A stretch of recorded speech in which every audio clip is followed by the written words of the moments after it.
श्रीमंत योगी क्रीडा मंडळ बेलसनी यांच्या वतीने आयोजित एकदिवसीय भव्य कबड्डी स्पर्धेचा थरार नुकताच पार पडला.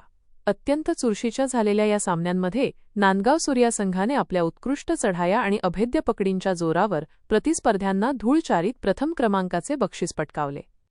यजमान बेलसनी संघास उपविजेतेपदावर समाधान मानावे लागले. स्पर्धेचा भव्य उद्घाटन सोहळा दिनांक 24 डिसेंबर 2025 रोजी सायंकाळी ठीक 7 वाजता संपन्न झाला. कार्यक्रमाचे प्रमुख पाहुणे म्हणून गावचे सरपंच तथा भारतीय जनता पक्षाचे नेते नामदेव डाहुले, विनोदभाऊ खेवले, तालुका अध्यक्ष भाजप आणि भाजपचे ज्येष्ठ नेते विजय बावरे उपस्थित होते. मान्यवरांच्या हस्ते दीपप्रज्वलन व मैदान पूजन करून खेळाडूंना शुभेच्छा देण्यात आल्या. यावेळी बोलताना नामदेव डाहुले यांनी ग्रामीण भागातील खेळाडूंमध्ये मोठी जिद्द असते, अशा स्पर्धांच्या माध्यमातून त्यांना राज्यस्तरावर चमकण्याची संधी मिळते, असे गौरवोद्गार काढले.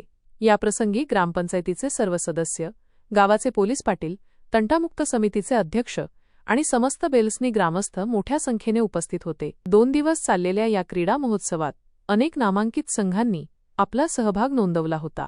26 डिसेंबर 2025 रोजी मान्यवरांच्या उपस्थितीत बक्षीस वितरण सोहळा पार पडला. प्रथम बक्षीस नांदगाव सूर्या, विजेता.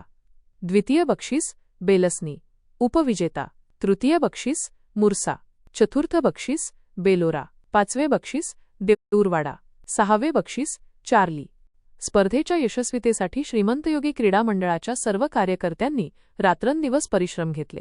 सरपंच, उपसरपंच, पोलीस पाटील, तंटामुक्त अध्यक्ष आणि सर्व ग्रामपंचायत सदस्यांच्या सहकार्यामुळे ही स्पर्धा शिस्तबद्ध पद्धतीने पार पडली. संपूर्ण बेलसनी गावात या क्रीडा सोहळ्यामुळे उत्साहाचे वातावरण पाहायला मिळाले. विजेत्या संघांवर ग्रामस्थांकडून अभिनंदनाचा वर्षाव होत आहे.